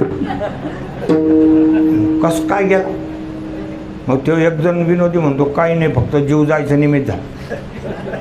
मग काय व्हायला पाहिजे? तर ह्या सगळ्या ज्या गोष्टी आहेत ना, हे काही या क्षणभंगूर शरीर आहे, क्षणभंगूर नाही भरोसा. भारे सावध तोडा माया आशा. म्हणून प्रयत्नानं करायचं. येथे न घाली आड, संचित असा शब्द नाड. उठाउठी गोड बीजे वाढ. उठाउठी लवकर करायचं. जेवढं घडल तेवढं माणसानं करत जायचं. प्रातःकाळी उठायचं, ब्राह्मी मुहूर्तावर उठायचं, स्नान करायचं, भगवंताची पूजा करायची, विष्णू सहस्रनाम घ्यायचा, हनुमान चालिसा घ्यायचा, भगवंताचं भजन करायचं, सद्ग्रंथाचं वाचन करायचं, संतांची संगती करायची, एखाद्या तीर्थाला जायचं, कीर्तन श्रवण करायचं, कथा श्रवण करायची. संसार जो आहे तो नशिबानं जसा चालला आहे तसा चालू द्यायचा. त्याच्यामध्ये तुम्ही कितीही जरी मिळवून ठेवलं, कितीही जरी वाढवलं, तर शेवटी तुम्हाला त्याच्यातली एकही गोष्ट कामाला येणारी नाही. धनानी भूमो पश्वस्य गोष्ठे भार्या गृद्धार जनस्मशाने देहश्चितायाम परलोकमार्गे कर्मानुगो गच्छति जीवेकाहा. कितीही तुम्ही करोडो रुपये अब्जावधी रुपये मिळवले तरी ते कामाला येत नाहीत महाराज. अशा प्रकारची ती स्थिती असते. विठ्ठल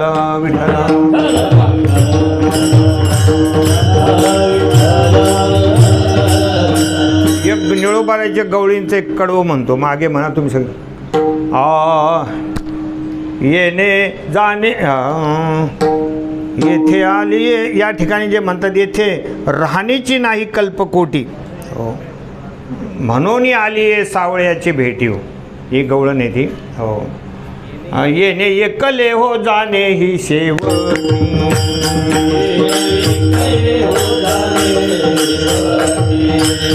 येथे राहण्याची नाही कल्पकोटी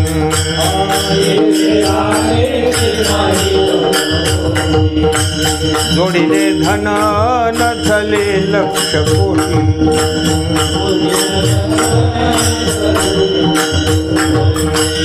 म्हणून आले या सावळीयाचे भेटी हो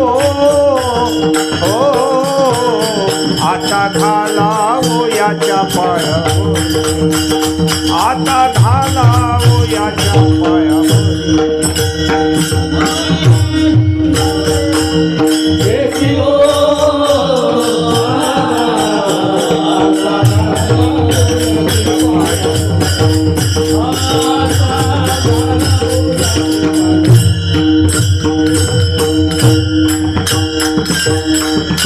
पहा किती सुंदर लिहिलं निळोबाराने. येणे एकले हो जाणे ही शेवटी. आपण येताना एकटा येतो, कोणताही असो. एखादं बाळ जन्माला आलं तर काही बरोबर सोनं नाणं वगैरे, काही रजिस्ट्र्या 2-4,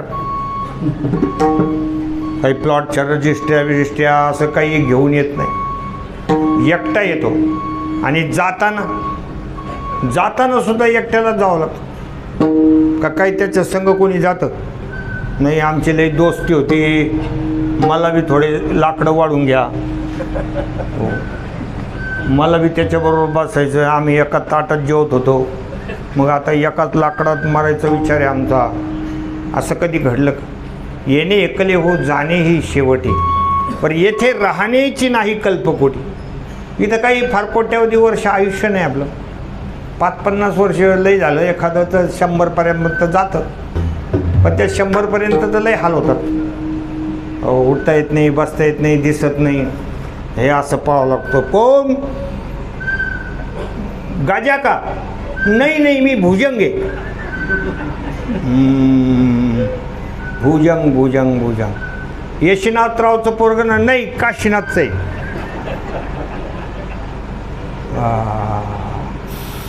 ते आत्ता मागच्या वर्षी तो पोरत झालं, लग्न झालं तेच का? नाही ते दामूचे पोरत झालं.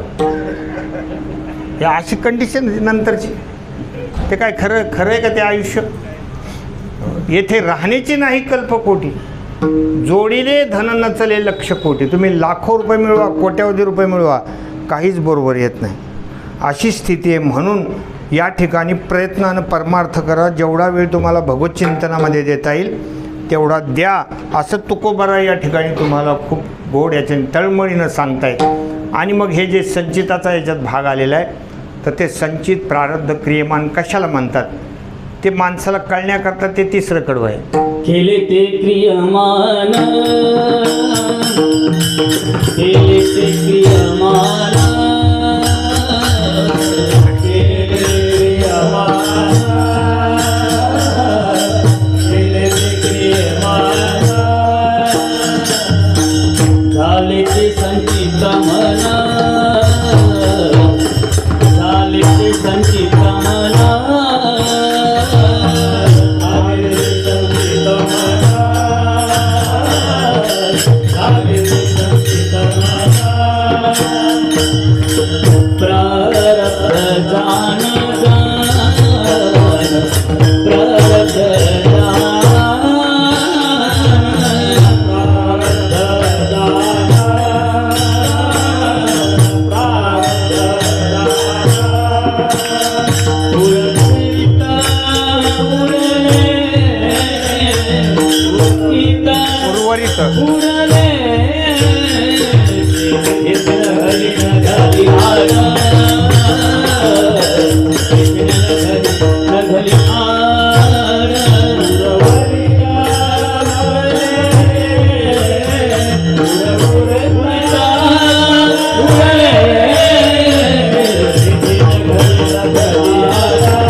अभंग जे आहेत ते साखळीबद्ध असतात. वाङ्मय तुकोबारायचं जसं दुसऱ्या कडव्यामध्ये येथे नघली आड संचित असा शब्द नाड.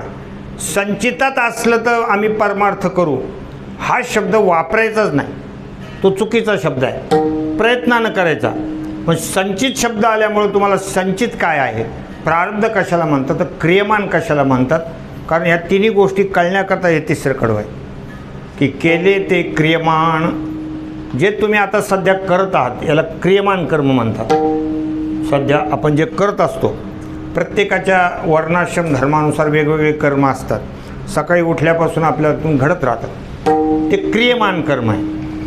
आणि आपण क्रियमान करत असताना जे काही बरं वाईट एखादं कर्म घडत असतं, त्या कर्मानं जर आपल्याला फल दिलं नाही, कर्म तर घडलं पण फल दिलं नाही, तर ते संचित रूपी बँकेत जमा होतं, ते तिकडं जमा होत राहतं. मग ते पुढच्या जन्मात कुठंतरी भोगावं लागतं, ते तिकडं जमा होऊन जातं.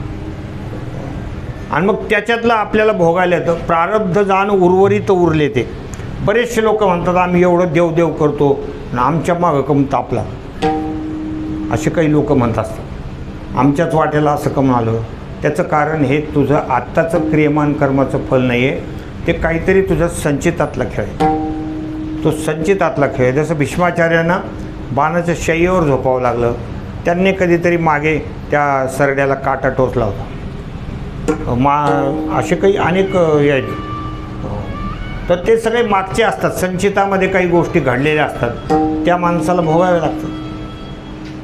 मागचं ते खेड्यापाड्यामध्ये अगोदर कनिंगराज्य मोठ्या कनिंगराज्य धान्य साठवायला, मग त्याच्यामध्ये धान्य टाकलं जायचं. मग काही पाहुणे रावळे वगैरे आले, ते धान्य काढणं, दळणं वगैरे, नंतर स्वयंपाक वगैरे बनवणं असं राहायचं.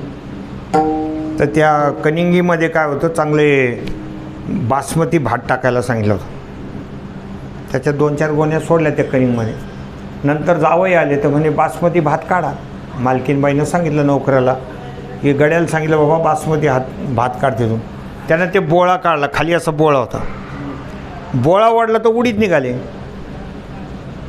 जसा बोळा वाढला त्याच्यातून उडीद निघाले. तर तो म्हणला काहीतरी गफलत झाली, म्हणले काहीतरी चटकी झाली असं म्हणायला. म्हणजे बासमती तुम्ही सांगता याच्यात तर उडीद निघू राहिले.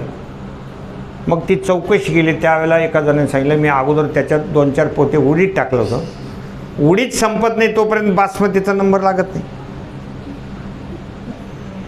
तसं काही मागचं जे काही संचितातल्या गोष्टी असतात त्या भोगून संपत नाही तोपर्यंत काही गोष्ट आपल्याकडे येतच नाही. असे प्रारब्ध संचित कर्म क्रियमान याच्या कचाट्यामध्ये आपण तुम्ही सगळेजण आहोत. म्हणून क्रियमान कर्म करणं आपल्या हातात आहे. भोग भोगावरी द्यावा, संचिताचा करून ठेवा. चांगले क्रियमान कर्म करीत राहा. एखादा भोग जर आपल्या वाट्याला आला तर तो आपल्या संचितातला भाग आहे असं माणसाने समजायला पाहिजे. त्याला काही दोष द्यायचा नाही. भोगतो न घडे संचिता वाचोनी, त्याला दोष द्यायचा नाही. पण क्रियमान कर्म आपल्या हातामध्ये. चांगल्या गोष्टी करत राहायचं, काय चांगलं बोलत राहायचं, सगळ्याला आनंद होईल असं बोलत राहायचं. या सगळ्या गोष्टी आपल्या हातात आहे. हो, आपल्यापासून समाजाला आनंद होईल, घरच्या लोकांना आनंद होईल. हो, एखाद्याच्या दुःखात सहभागी होणं आहे की नाही. या सगळ्या गोष्टी आपण केल्या तर समाजाला आनंद होतो. विठ्ठल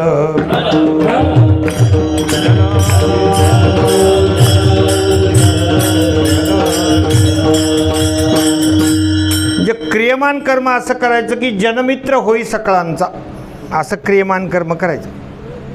सगळ्यांना वाटलं पाहिजे हा आपला मित्र आहे, हा फार चांगला मनुष्य आहे, असं माणसानं चांगलं जीवन जगत राहायचं. म्हणजे हे सगळं सूत्र सांगितलेलं आहे. केले ते क्रियमान, जे करतोय ते क्रियमान कर्म, झाले ते संचित, म्हणजे होऊन गेलेलं आहे ते संचितात आहे. बरीचशी कर्म अशी असतात की त्याचं ताबडतोब फळ मिळतं, मग ते संचितात पडत नाही जमा. एखाद्याला आपण काही उद्धटासारखं बोललो आणि त्याने आपल्या कानफडत ठेवून दिली, म्हणजे ते तिथल्या तिथं फिटम फाटून जात ऐके. तिथल्या तिथं पंढरपूरच्या बारीमध्ये एका जणाने लाईन सोडून पुढं घुसला, म्हणजे चुकीचं कर्म झालं. पुढं घुसला, पोलिसांनी पाहिलं, त्याला पार बाहेर आणून सोडलं, लगेच फिटम फाट. म्हणजे ते 4 घंट्यापासून बारीत होतं आणि त्याला काय डोक्यात त्याला सुचलं काय माहीत. 4 घंटे उभं राहिलं आणि ते पुढं सरकले. पुढं असले त्याचे सगळे 4 घंटे वाया गेले. त्याला पूर्ण बाहेरच आणून सोडून दिलं. म्हणजे काही गोष्टी ज्या लगेच, हो लगेच एखाद्याला आपण मारलं त्याने 2-4 ठेवून दिल्या म्हणजे लगेच फिटम फाट. तिथं संचित बँकेत जायचं काही कारण नाही. पण ज्या काही फिटल्या नाही ते तिकडं जमा होतात आणि मग ते कधी न कधी माणसाला येतं ते. हो, ते काही भोगल्याशिवाय पर्याय नसतो, ते येतच माणसाच्या याच्यामध्ये भोगामध्ये. तर हे सगळं तुम्हाला सूत्र सांगितलेलं आहे. म्हणून माणसांचं आपलं जे काही जीवन आहे ते चांगलं करण्याकडे असलं पाहिजे. पण करावं काय? माणसाची चांगल्या गोष्टीकडं प्रवृत्ती होत नाही ना. खोटा नाटा संसारात माणसाला आवडतो, त्याच्यामुळे तुकोबारायांना फार वाईट वाटलं आणि शेवटच्या कडव्यामध्ये तुकोबारा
चित्त खोटे चालीवरी भोग रोग भोगाचे अंतरी रसनानावरी तुका म्हणे ढुंगवा आहे. तुकोबाराची जे लिखाणची पद्धत आहे ते सडेतोड आहे. जिथं ज्या शब्दाची योजना करायची तिथं त्या शब्दाची योजना करतात. कुठे कुठे असे शब्द वापरले तुकोबारायाने. किती सांगू तरी ना ऐकती बटकीचे पुढे शिंदळीचे रडतील. नका नका करू रांडेची संगती नेईल अधोगती घालियम. असं वेगवेगळ्या प्रकारचे शब्द आहेत. साधूच्या दर्शना लाजसी गव्हारा वेश्येची या घरा पुष्पिनेसी. वेश्येची या घरा पुष्पिनेसी. वेश्या मुरळीदासी जगाची ओवळी. वेश्या मुरळीदासी जगाची ओवळी.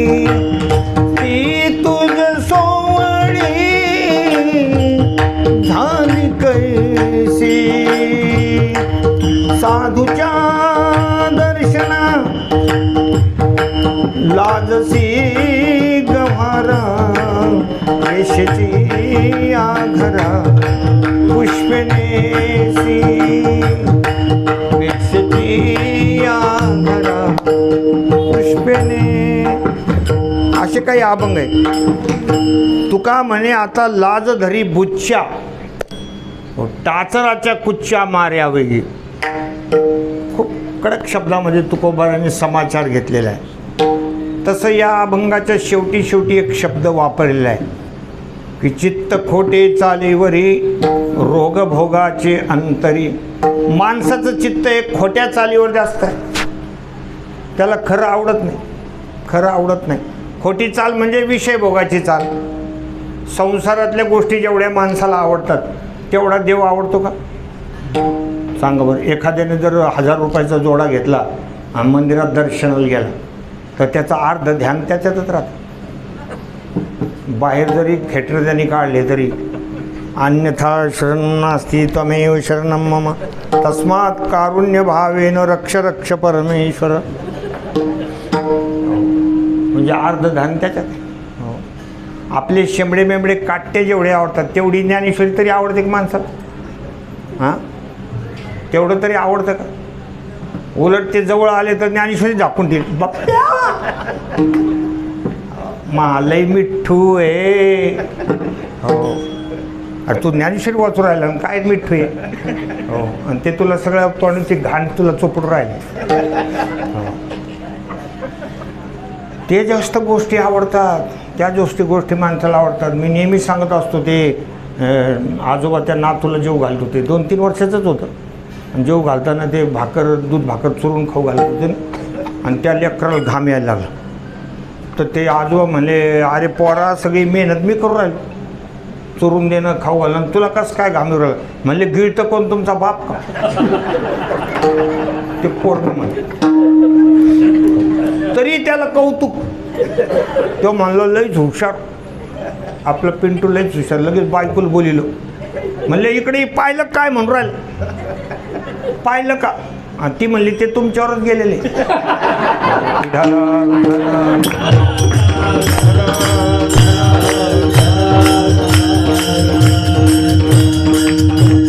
हे जेवढं माणसाला आवडतं संसारातल्या गोष्टी तेवढा देव आवडतो का हे अगोदर आपला पेपर आपण तपासून पाहिजे. हो, तपासून पाहिजे. एखादा कीर्तनाला निघाला, नुसतं बायकोनं आवाज दिला, आहो आजच्या दिवस नका जाऊ, गाडी बसली जागेवर. कंडक्टर जसं आहे ना, एक बेल दिली का गाडी धकली, 2 मारले काय गाडी थांबली. मग लोक म्हणते काल आलं नाही, हा थोडा नाही जमलं. काय कारण होतं? काय कारण? झाकली मोठ 1.25 लाखाची. तर ह्या ज्या संसारातल्या गोष्टी आपल्याला आवडतात, खाण्यापिण्याच्या वगैरे, तेवढा आपल्याला देव आवडतो. जेवढं आपलं झणझणीत आमटीत ध्यान आहे तेवढं देवात ध्यान आहे का? हो, तुम्हीच बघा पारायण करताना पोह्याचा जर सुगंध आला ना, लगेच माणसं झाकून ठेवते ग्रंथ. एकदा नाश्ता करून घ्या, बोला पुंडलिक वरदा सुरू. म्हणजे चित्त खोटे चालीवरी, म्हणजे माणसाला खोट्या गोष्टी ज्या अर्थ आवडतात. रोग भोगाचे अंतरी. जास्त भोग माणसं भोगतात, पण जितके भोग भोगतील तेवढे रोग होतात. जितकं तुम्ही त्या ठिकाणी खाताल, काही सुमार ठेवायचे नाही, तेवढे रोग होतात. खूप साखर खाल्ली, खूप लाडू खाल्ली ना, तर डॉक्टर म्हणते तुम्हाला काहीच चालत नाही, तुम्हाला साखर खाता येणार नाही. मग डॉक्टर यादी लिहून देते, तुम्हाला हे चालत नाही, ते चालत नाही, ते चालत नाही. मग तो बारीक तोंड करतो. घरात तर सगळे डॉक्टर साहेब, मग मला नेमकं काय चालतं? ते म्हणतात तुम्ही फक्त घरातल्या घरात चालत जा, एवढं चालतं तुम्हाला, आता काही चालत नाही. लई खाल्ल्याने माणूस काही लई सुधरतो का? भलं गप्पू होऊन जातं. काही खात राहायचं, काही खात राहायचं, झोपा घ्यायच्या, खायचं, झोपा घ्यायच्या, हे असं झालं. गेलं डॉक्टरकडं, म्हणे डॉक्टर साहेब मला कसमसं होऊ राहिलं, जर तपासून पाहावं. त्यांनी डॉक्टरनी काही नाही, काहीच तपासलं नाही. हे मोठ्या मोठ्या गोट्या होत्या, त्या अशा 500 गोट्याची बाटली दिली हातात, ही बाटली घेऊन जा. म्हणजे डॉक्टर हे काय गोळ्या आहे का? गोळ्या नाही रे, गोट्या आहेत. आणि एवढी मोठी बाटली कशाला दिली? म्हणजे तो हे जे 2-3 मजले आहेत ना बंगल्याचे, त्याच्यात पांगायच्या म्हणते अशा गोट्या, सगळ्या मजल्यात अशा पांगवायच्या आणि खाली बसून बसून एक एक करून येचून त्याच्यात भरायच्या. अशा सगळ्या भरायच्या, पुन्हा पांगायच्या, दिवसातून 2-4 बाऱ्या पांगायच्या, पुन्हा भरायच्या. असं महिनाभर कर आणि मग माझ्याकडे मग तुला कळत तुझं कोणतं पार्ट कुठे म्हणून. नंतर कळलं मला. आता सध्याला काही मिळ नाही. हो, सगळं गोलगोटीक झालेलं नुसतं. रोग भोगाचे अंतरी. हो, जास्त भोग बोलले त्याच्या मागे रोग आहेत. हो, शरीर फार जाड होणं काही फार चांगली गोष्ट आहे का? भल्या डब्या माणसानं असं रिक्षा उभी केली, म्हणले मला स्टँडवर जायचं. ते म्हणले तुला वजनावर घेतो, मीटरवर नाही घेणार. मग वजनावर ठरलं आणि मग रिक्षात जसा बसला महाराज, रिक्षाला चालवता येईना ना, ते असं व्हायला, असे झटके बसायला लागले. त्याने कशी बशी असं असं एक हातगाडीवाल्याला धडक दिली. असं हातगाडी चाललं त्याला दिली धडक. हातगाडीवाल्याचं डोकं फिरलं. तो लागला त्याला रिक्षावाल्याला बोलायला, म्हणले तुला काही ब्रह्मदेवाने अक्कल दिली नाही का, तुला काही डोकं नाही का? अरे म्हणले काय बिघडलं, काहून मला बोल राहिला? हो, तुला काही नुकसान झालं तर भरून घे, नाही तुला काही देवाने डोकं दिलं की? म्हणलं अरे नेमकं काय झालं? म्हणले तो हातगाडीचा माल रिक्षात कम घातला. हे असं आहे ते भोग, रोग भोगाचे अंतरी. रसनानावरी तुका म्हणे ढुंगवा आहे. तुकोबाराय म्हणतात तुम्ही जर जिभेवर तापाने ठेवला तर तुम्हाला परसकट लागल्याशिवाय पर्याय. हे ढुंगव आहे म्हणजे जुलाब, हे होणारच. तुम्ही जर मिरच्या खाल्ल्या तर मिरच्याचं फळ तुम्हाला लगेच भेटणार. हो, बऱ्याच लोकांना अशी हे राहते. एकदा वांग्याची भाषा अशी झणझणी होऊन द्या. हो, मस्त होऊन द्या. राजाने खाल्ली नाही एकदा वांग्याची भाजी, मसालेदार वांगे, नुसते दिसायला बी चांगले होते. डोळे देखीला डोळा बैसाला म्हणे. काळे भोर असे 4 फोडी केल्या, त्याच्यात मसाला भरला, फोडणी दिली. आणि राजानं भरपूर आवडलं म्हणून खाल्लं. आणि मग टेस्टी लागलं. त्या बिरबलाला सांगलं, बिरबल बोले बैंगन तो बहुत बढ़िया है. नेमकेच खाल्ले होते. बहुत बढ़िया है. बोले जी सरकार बहुत बढ़िया है, इसलिए तो भगवान ने उसके ऊपर 76 पकड़ा है.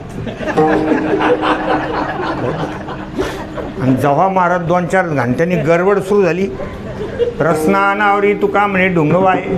जेव्हा गडबड सुरू झाली आणि जेव्हा त्या राजाला जुलाबावर जुलाब व्हायला लागले, म्हणजे ले लोटा चढ झाले, ले लोटा चढ झाले. म्हणजे नुसतं जाऊन आलं नाही तर पुन्हा गुडगुड गुडगुड पुन्हा गुडगुड गुडगुड गुड सुरूच पोटात. अशी त्याची स्थिती झाली महाराज. काहीच त्याला सुचायला तयार नाही. आणि मग ते हातपाय गळून गेले, कारण डिहायड्रेशनने.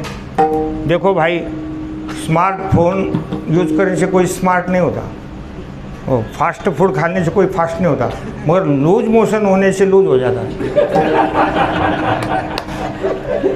ते लूज झालं एकदम. राजा गळून गेलं.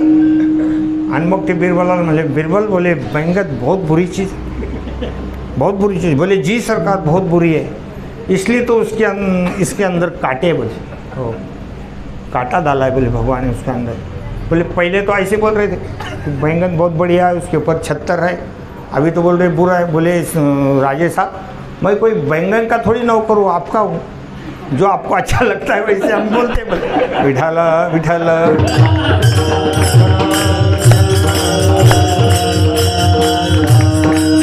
संपूर्ण अभंगाचा भाव एवढा आहे, भोगवासना संपून टाका, जास्त भोगाकडे मन वळू देऊ नका. प्रयत्नानं परमार्थ करा, प्रयत्नानं नामस्मरण करा, संतांची संगती करा, म्हणजे आपल्याला कल्याणाचा मार्ग सापडेल. एवढाच त्याचा अर्थ आहे. विठोबा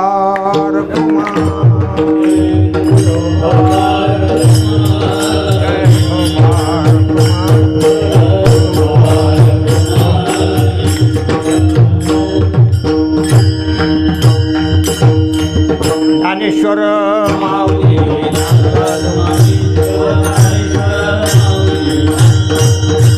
ज्ञानेश्वर माऊली.